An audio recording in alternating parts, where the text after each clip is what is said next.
Good morning, all of you.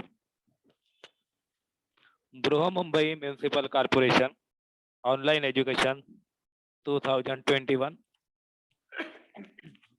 कक्षा 9वीं विषय हिंदी और आज का विषय है गद्य आकलन। गद्य आकलन यानी ये होता है कि आपको एक अपठित परिच्छेद दिया रहता है 50 या 60 शब्दों वाला। वो अपठित परिच्छेद पढ़कर आपको प्रश्न की निर्मिति करना होता है। परिच्छेद अपठित रहता है तो अपठित परिच्छेद में आपको कुछ कहानी या कुछ पाठ 60 या 80 शब्दों में दिया रहता है, वो आपको पढ़ना होता है और पढ़ते हुए हमें प्रश्न तैयार करना होता है, उसे गद्य आकलन कहते हैं। तो 9वीं कक्षा में उपार्जित लेखन में 4 अंक के लिए गद्य आकलन पूछा जाता है। प्रश्न क्रमांक 5 में ये प्रश्न आपको गद्य आकलन के लिए पूछा जाता है। अपठित परिच्छेद पढ़कर 4 प्रश्न आपको तैयार करना होता है। प्रश्न आपको किस तरह से तैयार करना है, इसके बारे में मैं आपको जानकारी देता हूं।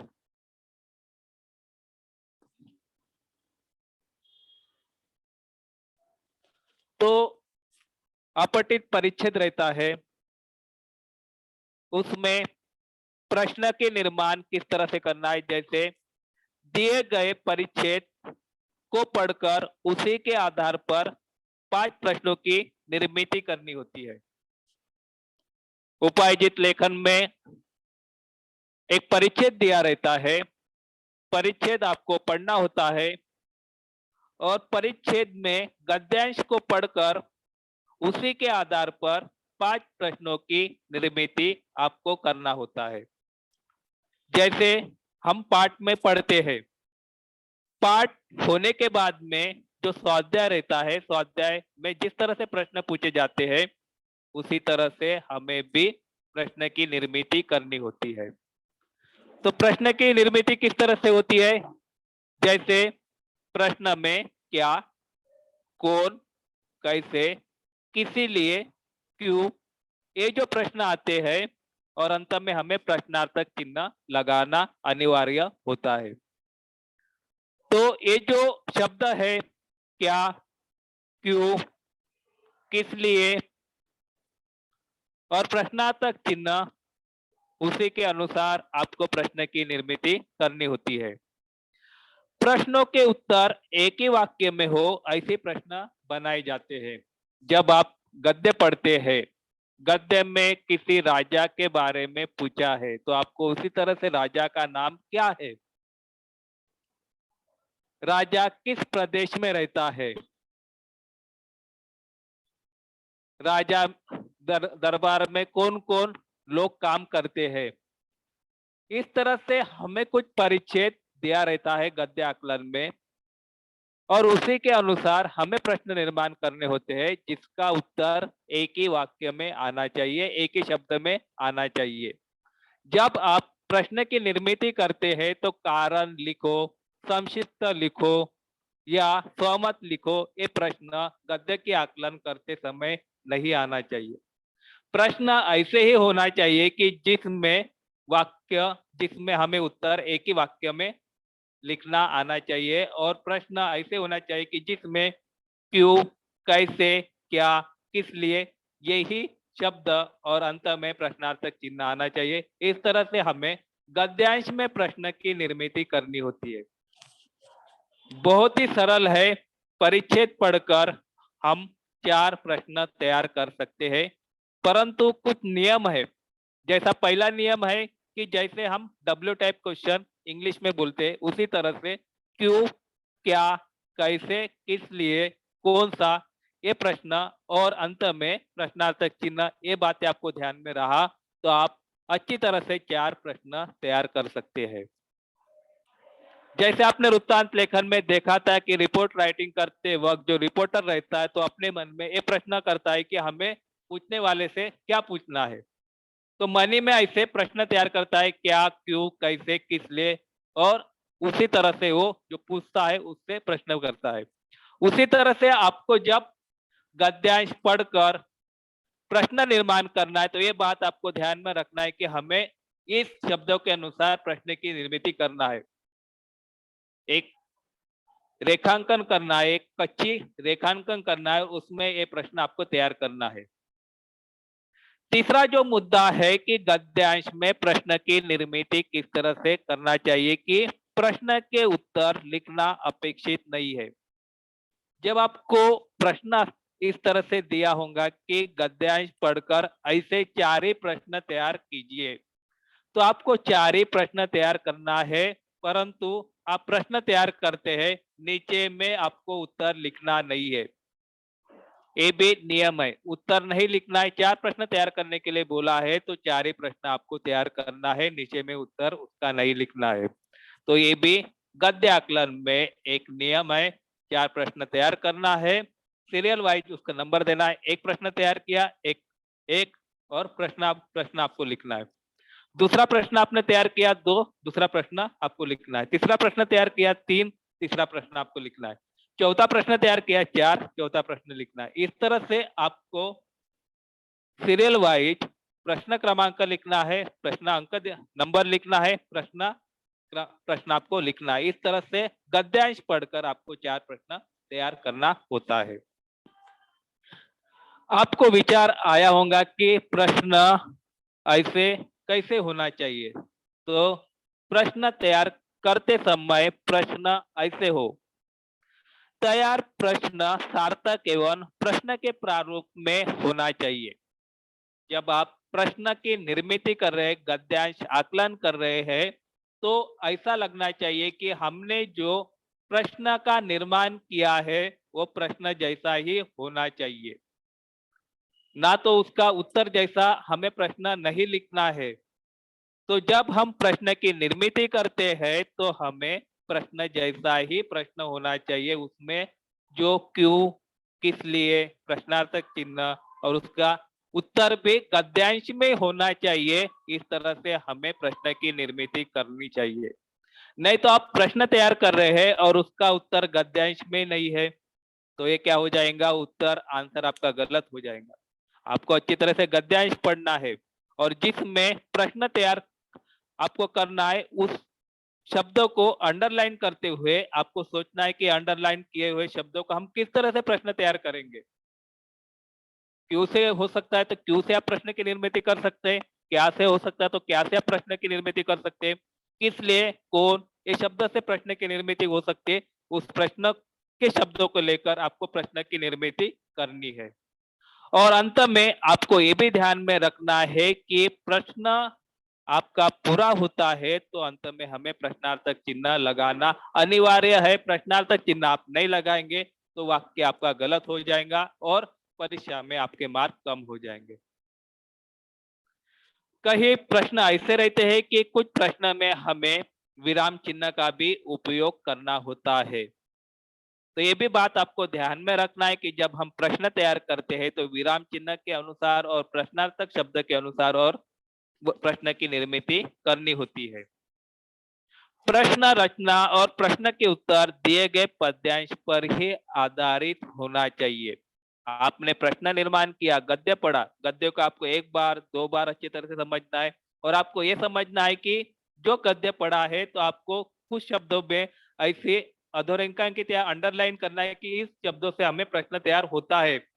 ये भी बात आपको ध्यान में रख के ही प्रश्न की निर्मिति करना है। तो रचित प्रश्न के अंत में प्रश्न चिन्ह भी लगाना आवश्यक होता है। ते हो गया प्रश्न किस तरह से करते हैं, प्रश्न ऐसे होना चाहिए, इसके बारे में आपको जानकारी दी। अभी ध्यान में रखने वाले नियम कुछ है कि प्रश्न निर्मिति करते समय इन बातों का ध्यान रखें। जब आपका पेपर होता है, प्रश्न पत्रिका आपके सामने होती है, तो आपको ये बात ध्यान में रखना है कि प्रश्न निर्मित करते समय कौन सी बात है जो हमें प्रश्न निर्मित करना है। आप जब पेपर देते हैं या पेपर से जो प्रश्न पूछते हैं, तो आपको इसके बारे में तो जानकारी है कि प्रश्न किस तरह से किया जाता है। तो प्रश्न निर्मित करते समय किन बातों पे हमें ध्यान रखना है कि हमारा प्रश्न है वो अच्छी तरह से तैयार होना चाहिए। किन शब्दों से हमें प्रश्न की निर्मित करना चाहिए, ये भी बातें हमें ध्यान में रखना चाहिए। तो पहला जो ये है, प्रश्न निर्मित करते समय इन बातों पे ध्यान में रखना है कि पहला जो है, प्रश्न निर्मित प्रश्न के प्रारूप में ही होना चाहिए। जब आप प्रश्न की निर्मित करते हैं तो हमें ये लगना चाहिए कि प्रश्न के प्रारूप में, यानी जो हम प्रश्न निर्माण करने हैं तो प्रश्न के प्रारूप ही होना चाहिए। नहीं तो ऐसा नहीं लगना चाहिए कि हम वाक्य लिख रहे हैं, कि वाक्य बना रहे हैं। तो ये बातें हमें गद्यांश आकलन में, ये बातें हमें ध्यान में रखना है कि जब हम प्रश्न की निर्मित करते हैं तो प्रश्न जैसा ही प्रश्न होना चाहिए। उसमें क्या, क्यों, किसके, किस लिए, ये शब्द का भी उसमें उल्लेख होना चाहिए। प्रश्नार्थक चिन्ह का भी उसमें उल्लेख होना चाहिए। ये बातें आपको ध्यान में रखना बहुत ही जरूरी है। और प्रश्न प्रश्न जैसा ही होना चाहिए। जब हम पढ़ते हैं तो हमें समझना चाहिए कि हमने जो लिखा है, उदाहरण लिखा, वो प्रश्नार्थक चिन्ह जैसा है। दूसरा जो बात है, प्रश्न निर्मित करते समय हमें दूसरी जो बात है कि प्रश्नों के उत्तर दिए गए गद्यांश में ही होना चाहिए। आपको एक बार और बताए कि जब हम गद्यांश पढ़ते हैं तो हमें ये मालूम होता है कि ये शब्द है, इस शब्द से हम ये प्रश्न तैयार कर सकते हैं। तो दूसरा जो नियम होता है कि गद्यांश निर्मित करते समय कि हमें प्रश्न के उत्तर दिए गए गद्यांश में ही होना चाहिए। नहीं तो आप गद्यांश के अनुरूप प्रश्न निर्माण नहीं करते होंगे तो जो लिखने वाला उसका उत्तर गलत हो जाएगा। इसलिए गद्यांश आपको अच्छी तरह से पढ़ना है और उसमें ध्यान में रखना है कि प्रश्नों के उत्तर दिए गए गद्यांश में ही होना चाहिए जो हम प्रश्न तैयार कर रहे हैं। तीसरा जो नियम होता है प्रश्न निर्मित करते समय, और कौन से बातों पे हमें ध्यान रखना है कि रचित प्रश्न के अंत में प्रश्न चिन्ह लगाना आवश्यक है। तू कहाँ रहता है, आप कहाँ रहते हो, आप कहाँ रहते हो, ये प्रश्न हो गया। बाद में हमें क्या करना है, प्रश्नार्थक चिन्ह लगाना है। बिना प्रश्नार्थक चिन्ह लगाने से हम किसी को सवाल नहीं पूछ सकते। आपकी पाठशाला कहाँ पर है, तू कितने बजे आएगा, इसमें क्या हो रहा है, कितने, कब, ये क्या हो रहा है, प्रश्नार्थक शब्द हमें दिख रहे हैं और लास्ट में प्रश्नार्थक चिन्ह। तो ये हमें ध्यान में रखना है कि जो भी हम वाक्य का उच्चार कर रहे हैं, जो भी हम लिख रहे हैं, तो उसमें हमें ध्यान में रखना है कि प्रश्न भी होना चाहिए और प्रश्नार्थक चिन्ह भी आना चाहिए। प्रश्न चौथा जो नियम है, प्रश्न निर्मित करते समय हमें इन बातों पे ध्यान रखना है कि प्रश्न रचना पूरे गद्यांश पर ही होना चाहिए। जब हम प्रश्न की रचना या प्रश्न तैयार कर रहे हैं तो गद्यांश के ही आधार पर हमें प्रश्न की रचना या प्रश्न निर्माण करना होता है। गद्यांश अच्छी तरह से पढ़ना होता है और आपको लगता है कि ये वाक्य में इस तरह से हम प्रश्न तैयार कर सकते हैं और इसका ये शब्द इसका उत्तर आ सकता है, उसी के अनुसार आप अंडरलाइन कर सकते हैं। उस शब्द के लेकर आप क्या कर सकते हैं, प्रश्न की निर्मित कर सकते हैं। पांचवा जो नियम होता है, प्रश्न निर्मित करते समय इन बातों पे ध्यान रखना चाहिए कि जब आप प्रश्न की निर्मित करते हैं, प्रश्न का उत्तर नहीं लिखना है। गद्यांश आकलन में ये महत्वपूर्ण बात होती है। सिर्फ आपको गद्य आकलन में ऐसे कोई 5 या 4 प्रश्न तैयार करो, तो वही 4 या 5 प्रश्न आपको क्रमवार बनाना होता है। आपको उसके उत्तर नहीं लिखना होता है। सिर्फ आपको क्या करना है, अंडरलाइन करते हुए हमें ये ध्यान में रखना है कि उसका उत्तर ये है और इस तरह से हमने प्रश्न तैयार किए हैं। क्यों से हमें प्रश्न किया है तो और उसका उत्तर यही है गद्यांश में, इस तरह से हमें प्रश्न तैयार करना, उसका उत्तर नहीं लिखना होता है। ये बातें आपको ध्यान में रखना बहुत ही जरूरी होता है। अगला नियम जो दिया है, प्रश्न निर्मित करते समय इन बातों का भी हमें ध्यान रखना बहुत ही जरूरी है कि गद्यांश जिस काल में लिखा गया है, प्रश्न निर्मित भी उसी काल में होना चाहिए। जैसे गद्यांश भूतकाल में दिया है या वर्तमान काल में हमें परिच्छेद में दिया है, उसी के अनुसार हमें प्रश्न का भी निर्मित करना होता है। जैसे भूतकाल में बीता हुआ काल के बारे में, बीते समय के बारे में हमें उसमें कुछ गद्य दिया होगा तो बीते हुए समय के बारे में हमें लिखना है। वर्तमान काल में रहा रहे ऐसा दिया होगा तो उसी के अनुसार हमें क्या करना है, प्रश्न की निर्मित करना है। जब आप गद्यांश पढ़ते हैं कि हमें समझ में आता है कि ये वर्तमान काल में है या भूतकाल में है, रहा है, रही है, जाता है, जाती है, इसमें हमें मालूम होता है कि ये गद्यांश हमें किस काल में दिया है, उसी काल के अनुसार हमें भी प्रश्न की निर्मित करना होता है। ये बातें आपको ध्यान में रखना बहुत ही जरूरी है। सबसे ज्यादा गद्यांश तो एक तो वर्तमान काल में या भूतकाल में ही ज्यादा पूछा जाता है और उसी के अनुसार आपको भी प्रश्न निर्मित करना होता है। ये जो नियम है, प्रश्न निर्मित करते समय इन बातों पे ध्यान रखना जरूरी होता है। तो मैंने आपको कौन कौन सी बातें ध्यान में रखने के लिए बोला है कि प्रश्न निर्मित करते समय हमें कुछ परिच्छेद में दे गए कुछ शब्द इसे ध्यान में रखना है और उसी के अनुसार प्रश्न की निर्मित करना है। प्रश्न के उत्तर गद्यांश में ही हो ऐसे ही प्रश्न तैयार करना है। प्रश्न के अंत में हमें क्या करना है, प्रश्नार्थक चिन्ह भी लगाना है, ये बातें भी ध्यान में रखना है। कुछ प्रश्न में हमें क्या विराम चिन्ह का भी उपयोग होता है तो विराम चिन्ह भी उस प्रश्न चिन्ह में लगाना है। और गद्यांश में कुछ भूतकाल में गद्यांश पूछा है तो भूतकाल में ही हमें प्रश्न की निर्मित करना है, या वर्तमान काल में पूछा होगा गद्यांश तो वर्तमान काल में ही हमें प्रश्न की निर्मित करनी होती है। ये नियम आपको ध्यान में रखना है। और प्रश्न निर्मित करते समय कुछ शब्द ऐसे होते हैं, क्या, किसे, किसलिए, क्यों, तो ये शब्द भी हमें ध्यान में रखते हुए किसके लिए कौन सा शब्द का हमें प्रयोग करना है और कौन सा उत्तर आएगा, ये भी बातें हमें ध्यान में रखते हुए प्रश्न की निर्मित करना है। तो गद्य आकलन यानी क्या होता है, प्रश्न निर्मित यानी क्या होता है। 9वीं कक्षा में गद्य आकलन आपको कितने अंक के लिए पूछा जाता है, तो ज्यादा से ज्यादा 9वीं या 10वीं कक्षा के लिए आपको उपार्जित लेखन में गद्य आकलन 4 अंक के लिए पूछा जाता है। अभी आपका पेपर 80 मार्क का पेपर है तो अभी गद्य आकलन में भी अभी थोड़ा सा नियम बदलाव कर दिया है। तो गद्य आकलन एग्जाम में, परीक्षा में, 9वीं के परीक्षा में या 10वीं की परीक्षा में 4 अंक के लिए पूछा जाता है। और जो गद्य रहता है वो गद्य अपठित रहता है, यानी अपने पाठ में से नहीं रहता है, किसी अपठित ग्रंथ पुस्तक से ही या कथा से ही वो आपको गद्य दिया रहता है। तो गद्य आकलन यानी क्या होता है, गद्य आकलन यानी प्रश्न पूछना अथवा प्रश्न निर्माण करना एक कला है। हमें किसी की सलाह लेना है या हमें कोई प्रश्न के बारे में हमें जानकारी नहीं है तो हम क्या करते हैं, किसी से पूछते हैं। तो पूछना यानी प्रश्न, पूछना यानी प्रश्न हमारे मन में तैयार करना, उसे हम क्या कहते हैं, गद्य आकलन कहते हैं। प्रश्न पूछना ऐसे कहते हैं। तो प्रश्न पूछना भी एक क्या होती है, कला होती है। बड़े बड़े लोग अच्छी तरह से दूसरे लोगों के साथ में संवाद करते हुए अच्छी तरह से क्या करते हैं, प्रश्न पूछकर उनका उत्तर लेते हैं।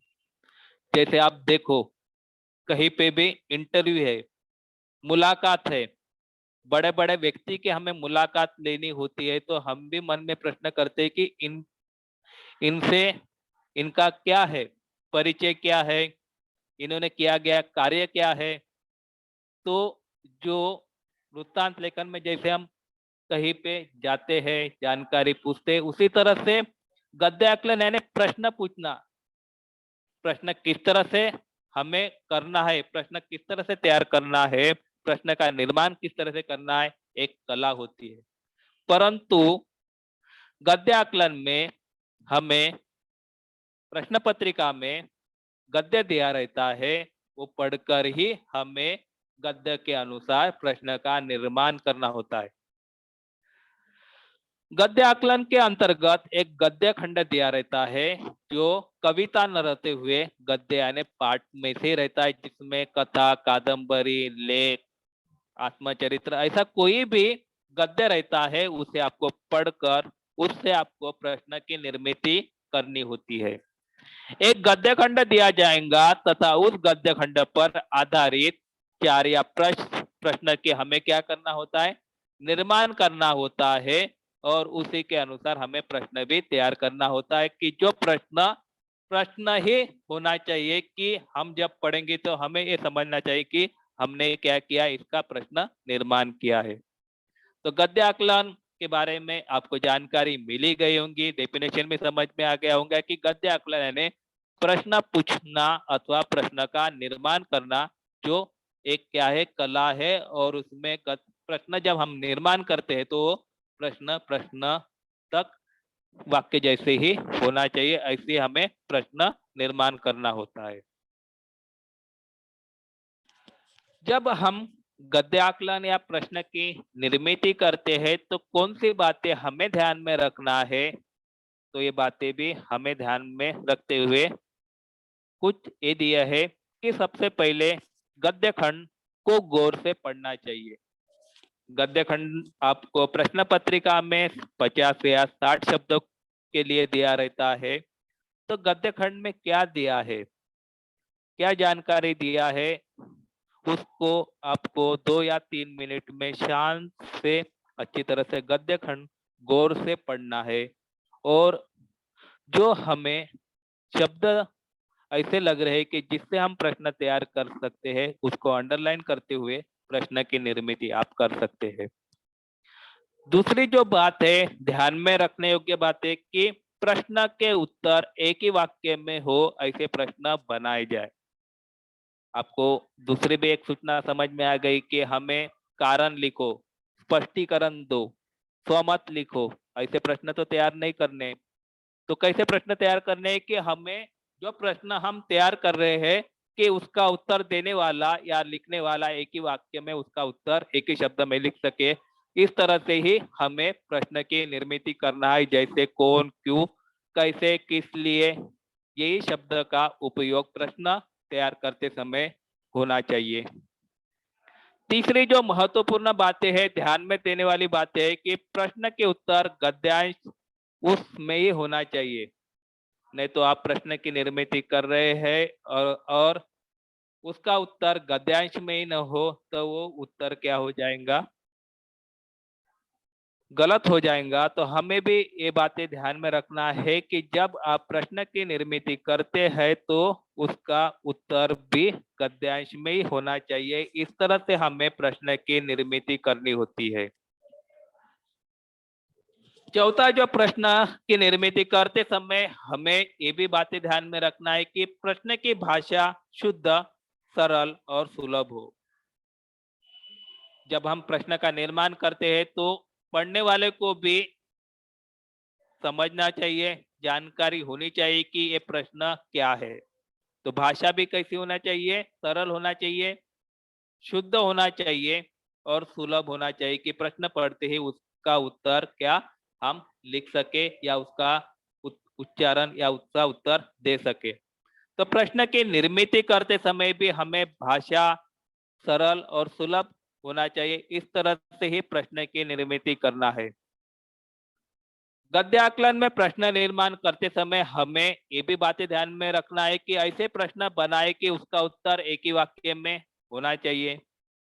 गद्य आकलन में हमें भी ये भी बातें ध्यान में रखना है कि छात्रों को प्रश्न का उत्तर नहीं लिखना है। आपको क्रम के अनुसार प्रश्न तैयार करना है, परंतु उसके आपने प्रश्न तैयार किया और उसके नीचे उसका उत्तर नहीं लिखना है। क्रम के अनुसार आपको 4 प्रश्न बनाने के लिए बोला है तो 4 ही प्रश्न आपको बनाना है। 5 प्रश्न बनाने के बोला है तो 5 ही प्रश्न आपको लिखना है। और आपको ये भी ध्यान रखना है कि अंत में आपको प्रश्नार्थक चिन्ह लगाना अनिवार्य है, तभी आपका प्रश्न तैयार होगा। और ध्यान में रखने योग्य बात यह है कि ऐसे प्रश्न बनाए कि उनका उत्तर एक ही वाक्य में हो, और छात्रों को प्रश्न का उत्तर नहीं लिखना है, दिए गए गद्यांश में से ही प्रश्न बनाना है। ये भी बात आपको ध्यान में रखना है। तो हमें भी थोड़ा सा विचार आता है कि कैसे प्रश्न तैयार करें। तो पहली जो सुझाव है, जानकारी है, उसके बारे में मैं आपको थोड़ा सा स्पष्टीकरण करता हूँ कि प्रश्न तैयार करने से पूर्व परिच्छेद को 2 बार पढ़े और समझे। परिच्छेद को हमें 2 बार पढ़ना है कि परिच्छेद में क्या दिया गया है। कथा दी है, कहानी दी है, कादंबरी दी है, पाठ दिया है, आत्मचरित्र दिया है, और हमें किस तरह से प्रश्न का निर्माण करना है। तो उसके लिए हमें प्रश्न निर्माण करते समय 2 बार पढ़ना है और गद्यांश को अच्छी तरह से समझना है। जब तक हम गद्यांश नहीं पढ़ेंगे तो हम प्रश्न की निर्मिति नहीं कर सकेंगे। इसलिए ध्यान में रखना है कि हमें गद्यांश 1 बार 2 बार पढ़ना है, समझना है, और जो प्रश्न दिया है उसको, जो हमें शब्द दिए उसको अधोरेखांकित करना है, उसी शब्दों के अनुसार हमें प्रश्न की निर्मिति करना है। तो ये बात आपको ध्यान में रखना है।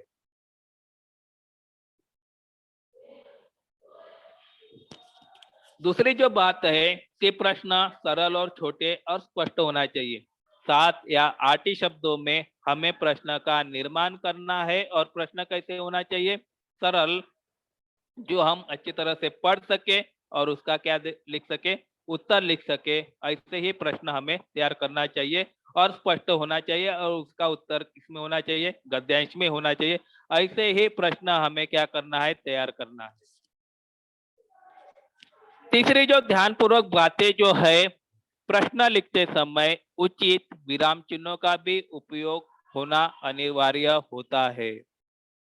प्रश्न की जब हम निर्माण करते हैं तो उचित विराम चिन्ह भी लगाना बहुत ही महत्वपूर्ण होता है। बिना विराम चिन्ह के प्रश्न क्या हो जाता है? रॉन्ग होता है, अनुत्तीर्ण होता है। तो ये बातें आपको ध्यान में रखना है कि विराम चिन्ह भी प्रश्नों को और शब्दों के बाजू में लगाना बहुत ही महत्वपूर्ण होता है। प्रश्न निर्मित करना गद्य आकलन ये क्या है? व्याकरण का ही एक विषय है। चौथा जो नियम है और ध्यान में रखने योग्य बात है कि तैयार किए गए प्रश्नों सार्थक हो और उत्तर दिए गए प्रश्नों में ही होना चाहिए। सार्थक यानी कि हमें समझने में भी सरल हो, और क्या उसका परिच्छेद में दिया गया है और उसका उत्तर ही परिच्छेद में हो। ऐसी तरह से हमें परिच्छेद के अनुसार प्रश्न की निर्मिति करना होता है, गद्याकलन करना होता है। ज्यादा से ज्यादा आपको पंक्ति नहीं दी जाती है, गद्य दिया जाता है, पाठी दिया जाता है। पाठ को ही पढ़कर हमें प्रश्न की निर्मिति करनी होती है। और आगे में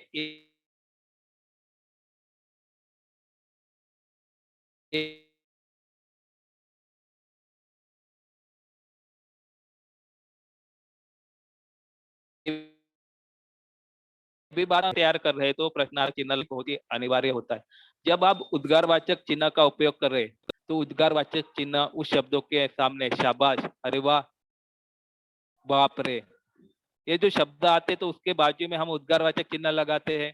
उसी तरह से जब हम प्रश्न की निर्माण करते हैं, क्या हुआ, कैसे हुआ, तो उसके बाजू में हमें प्रश्नार्थक चिन्ह भी लगाना बहुत ही महत्वपूर्ण होता है। आप प्रश्नार्थक चिन्ह नहीं लगाएंगे तो उसी में आपके आधा अंक वही काट दिए जाएंगे। आपका उत्तर ही बराबर होगा, प्रश्न ही बराबर होगा, परंतु आपने विराम चिन्ह का उपयोग नहीं किया, प्रश्नार्थक चिन्ह का उपयोग नहीं किया, तो उसमें आधे अंक आपको वही काट दिए जाएंगे। तो प्रश्नवाचक शब्द कैसे होते हैं और हमें किस तरह से प्रश्नवाचक शब्द बनाना है? आप तो आपको पाठ दिया है, पाठ के बाद में स्वाध्याय दिया रहता है, स्वाध्याय में भी प्रश्न पूछे जाते हैं, और हम उसके क्या करते हैं? स्वाध्याय के प्रश्न बुक में लिखते हैं। तो हमें भी ये ध्यान में रखना है कि प्रश्नवाचक शब्द किस तरह से तैयार करना है, कौन से ऐसे शब्द रहते हैं जो प्रश्नवाचक शब्द होते हैं।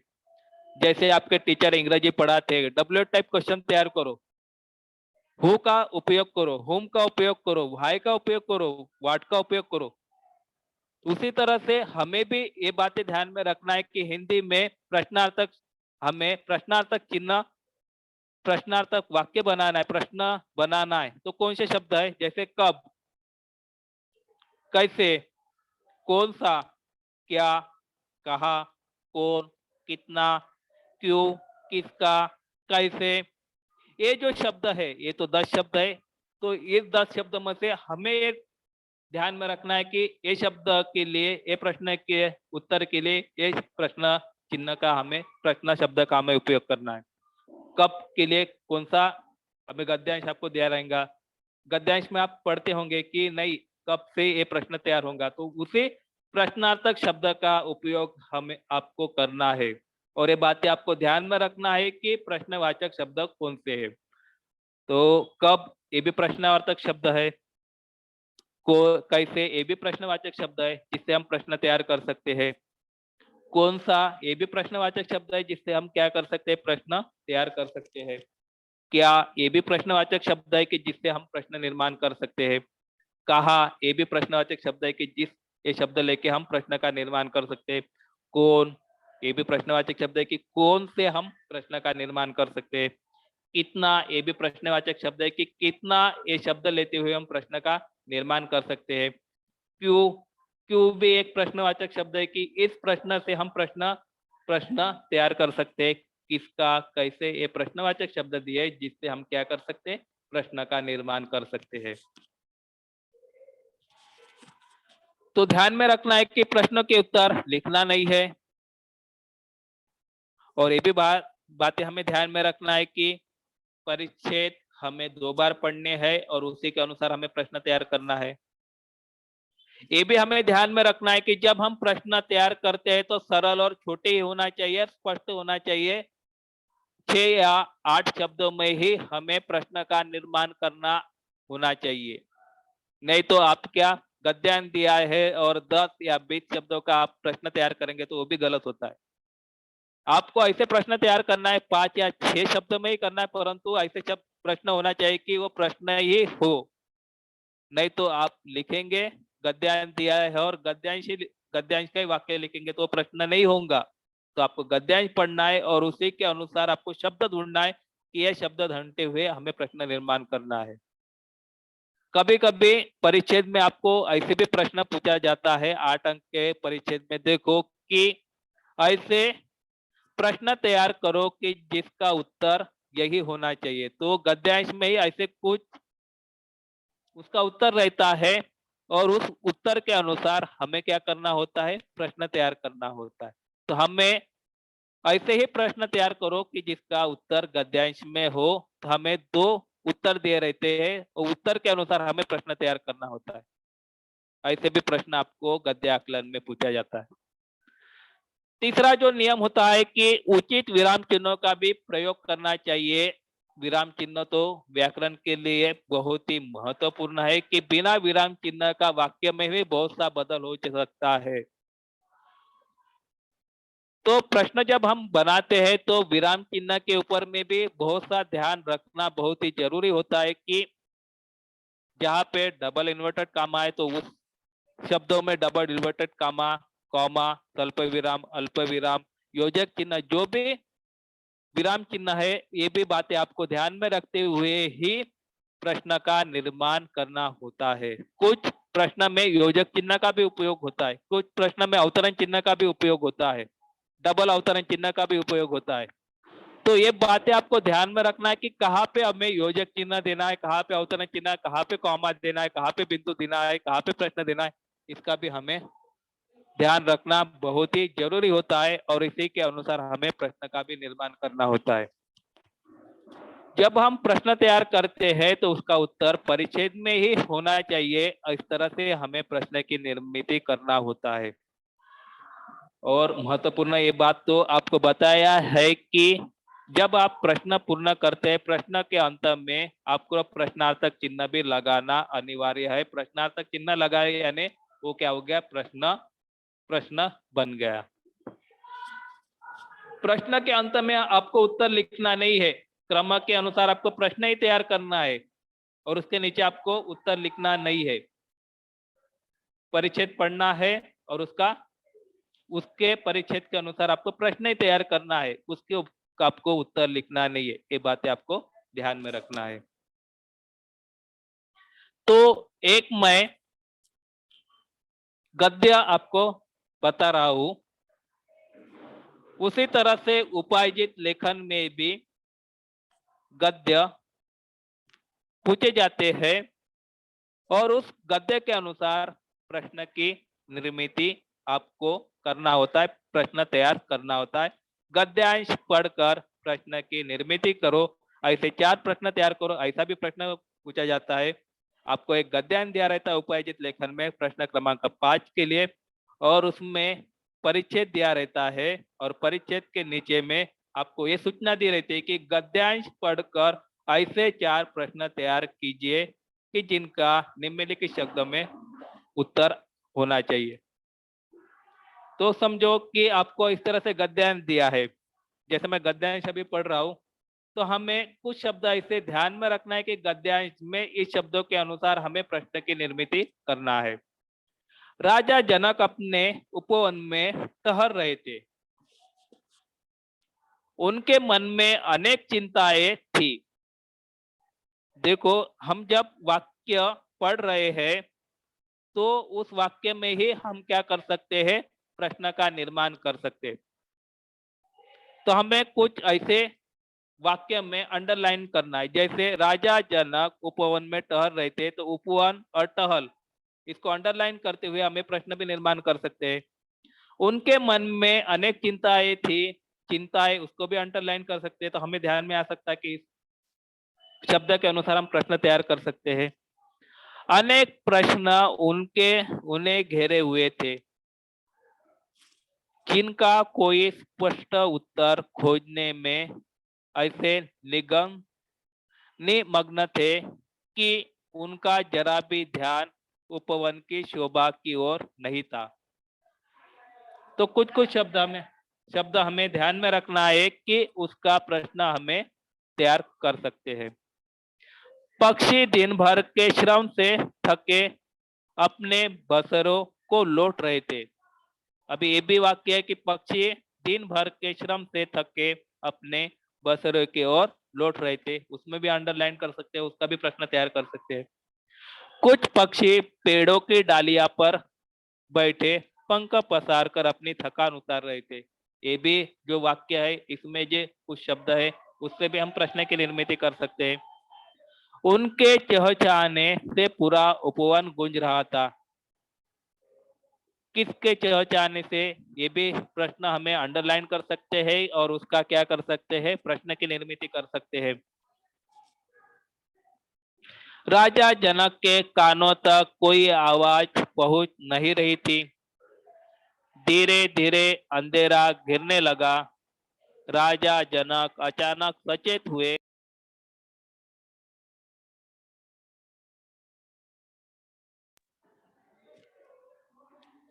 आज कितना अंधकार है, ओ आज कितना अंधकार है। देखो यहाँ भी प्रश्न निर्माण हुआ है, ओ के बाद में देखो विस्मयादक बोधक चिन्ह आया है, आज कितना अंधकार है, और प्रश्नार्थक चिन्ह दिया है।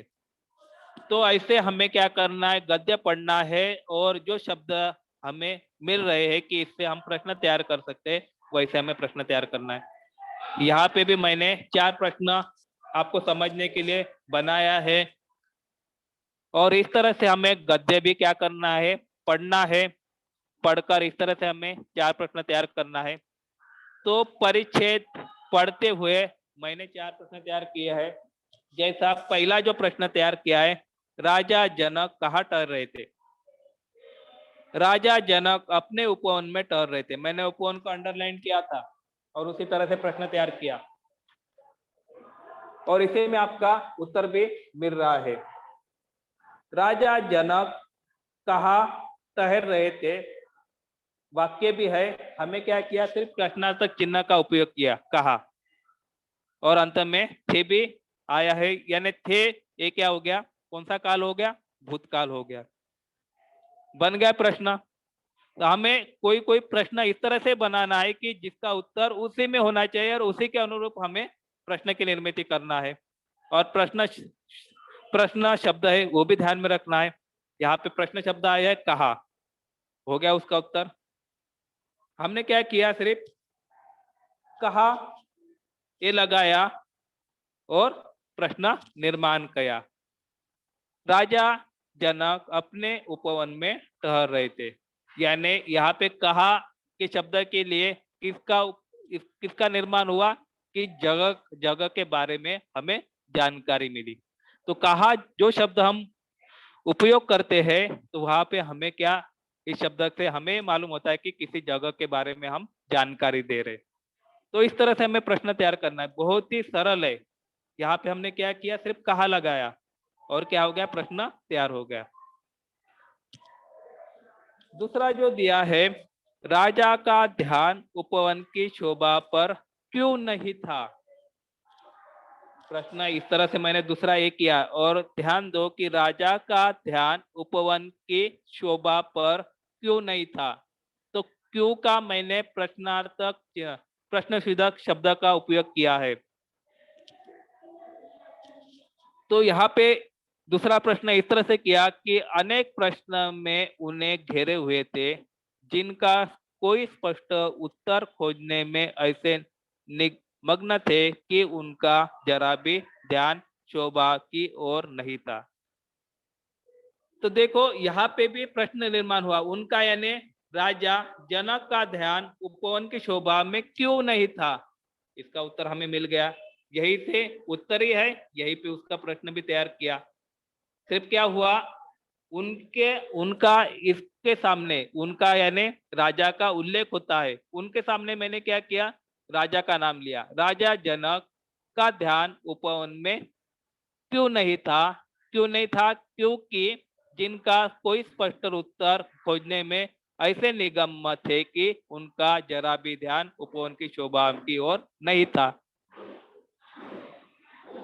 तीसरा प्रश्न मैंने ऐसा ही तैयार किया कि उसी में उत्तर है और उसी में प्रश्न है। पक्षी अपनी थकान कैसे उतार रहे थे। तो प्रश्न शब्द कौन सा आ रहा है यहाँ पे, कैसे, कैसे के लिए मैंने यहाँ पे प्रश्न तैयार किया है। पक्षी दिन भर के श्रम से थके अपने बसेरे की ओर लौट रहे थे। कुछ पक्षी डालियों पर बैठे पंख पसार कर अपनी थकान उतार रहे थे।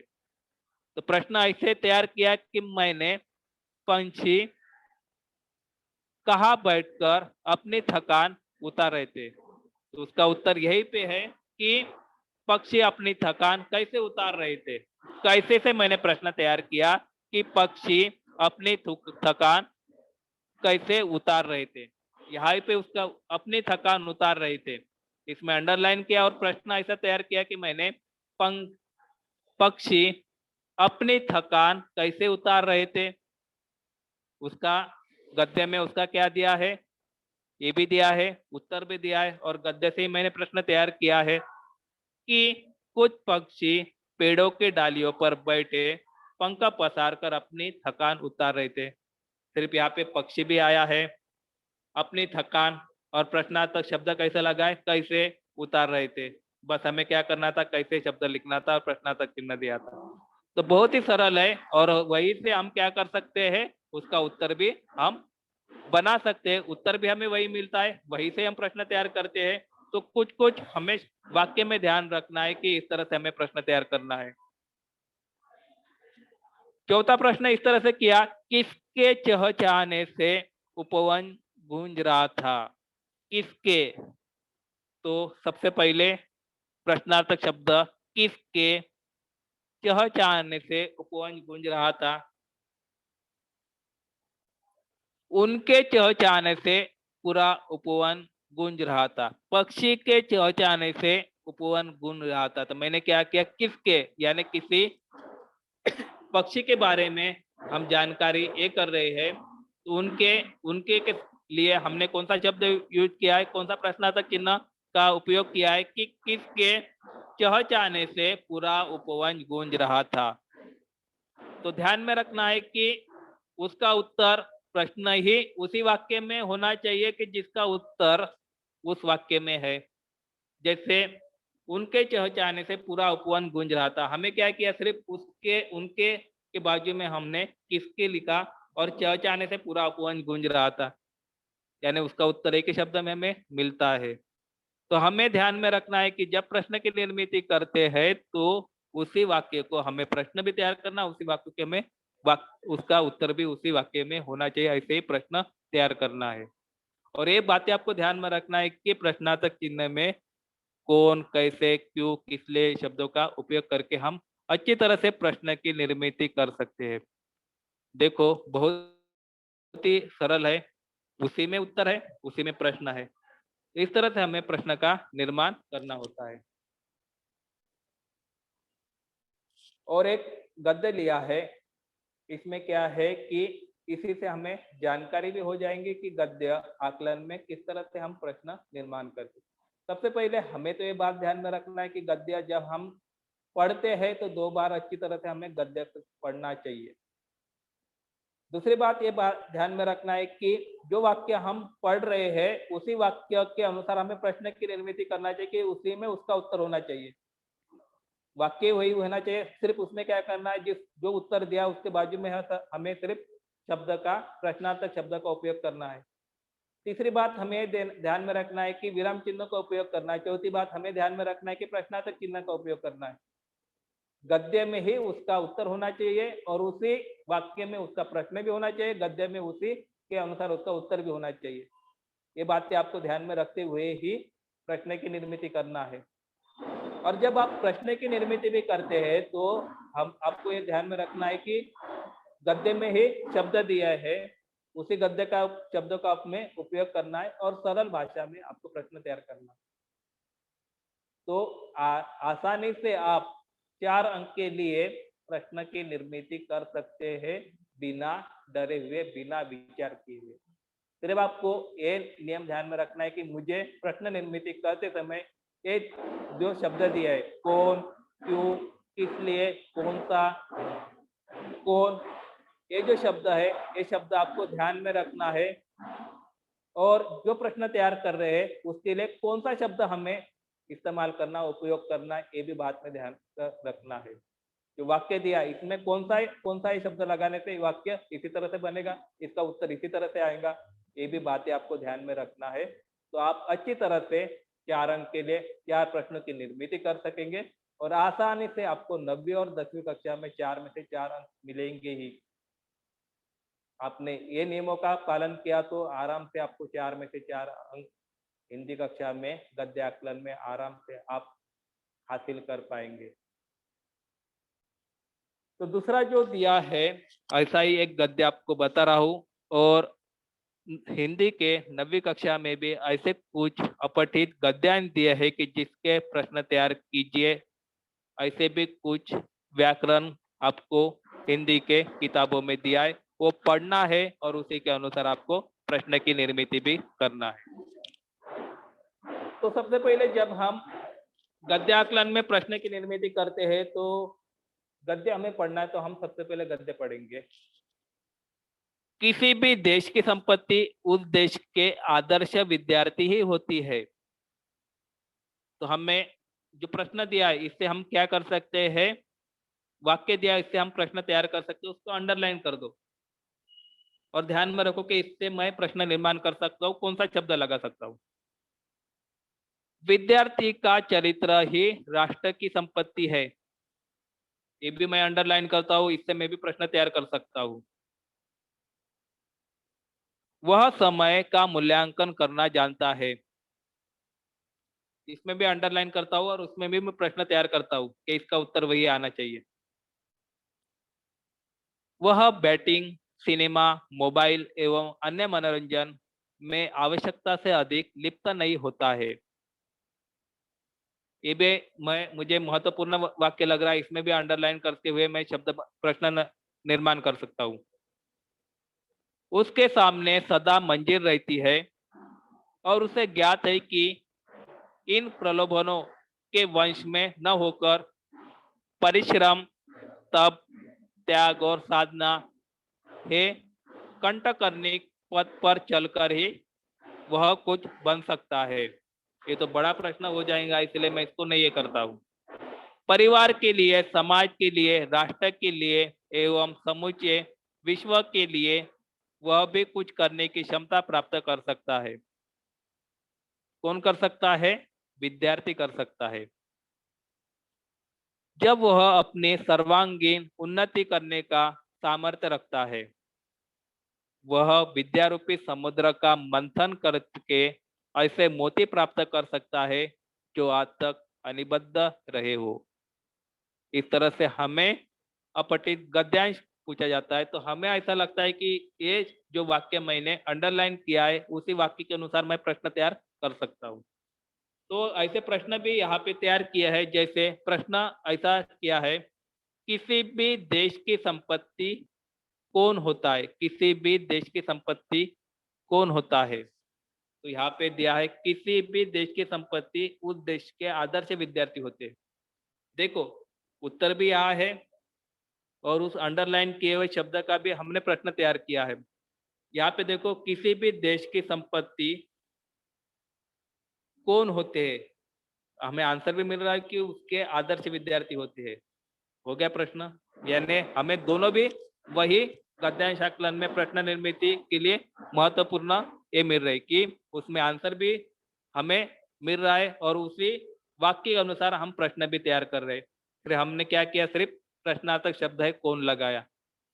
तो क्या आ रहा है उसमें उत्तर? उसके आदर्श विद्यार्थी होते हैं। आदर्श विद्यार्थी को अंडरलाइन करके कट कर दो और वहां पे लिखो कौन होते हैं। किसी भी देश की संपत्ति उस देश के कौन होते हैं?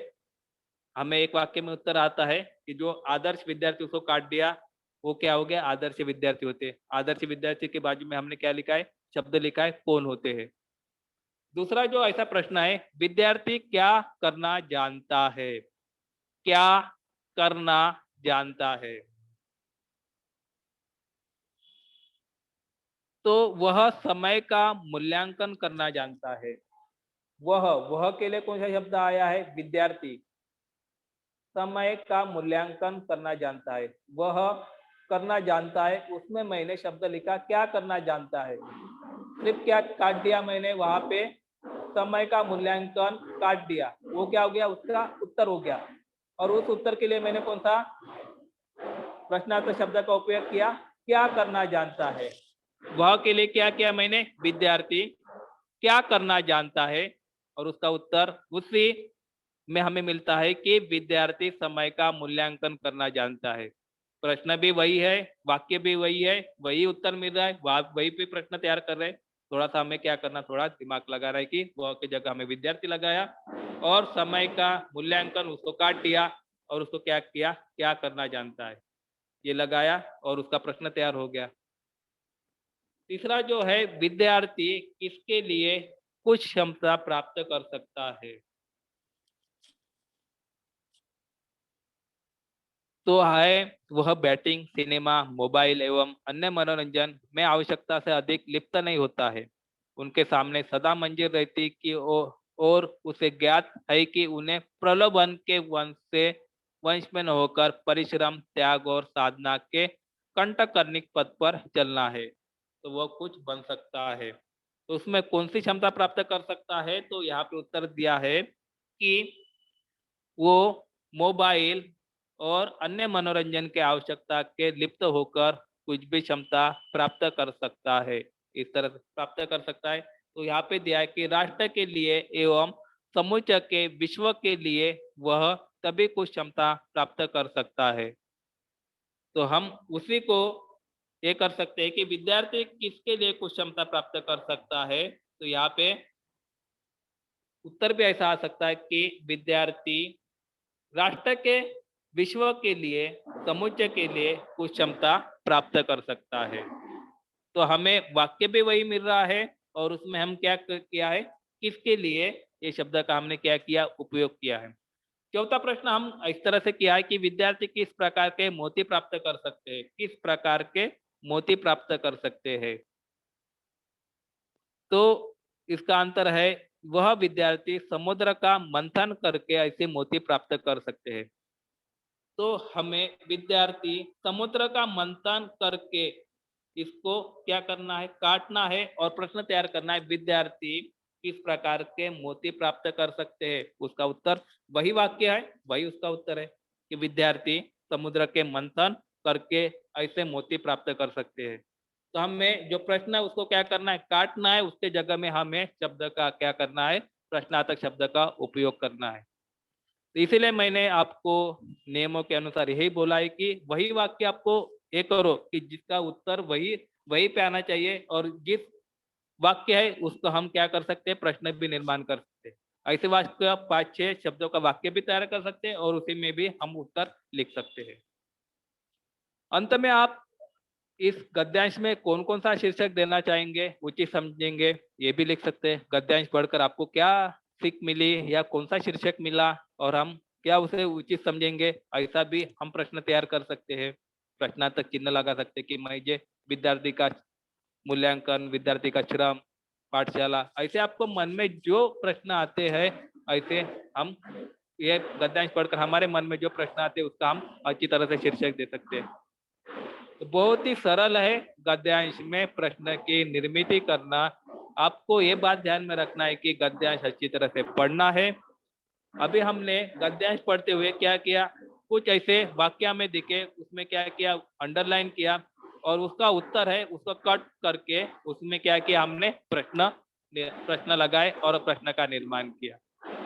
तो ये बातें हमें ध्यान में रखना है कि, और ऐसे वाक्य हमें अंडरलाइन करते हुए और उसका उत्तर यही आता है एक शब्द में, उसको कट करके वहां पे हमें क्या करना है, प्रश्न तैयार करना है। बहुत ही सरल है और ध्यान में रखना है विराम चिन्ह का, और वहां पे तो आपको विराम चिन्ह दिए रहेंगे, उसी विराम चिन्ह के अनुसार आपको प्रश्न निर्माण करना है और अंत में प्रश्नार्थक चिन्ह लगाना है।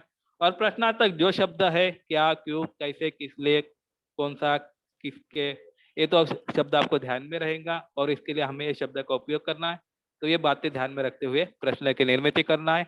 4 अंक आपको 9वीं कक्षा में प्रश्न पत्रिका में पूछे जाते हैं। बहुत ही सरल है, सिर्फ आपको थोड़ा ध्यान रखकर शांत दिमाग से पेपर अच्छी तरह से समझेंगे तो आपको 4 में से 4 अंक आसानी से आप हासिल कर पाएंगे।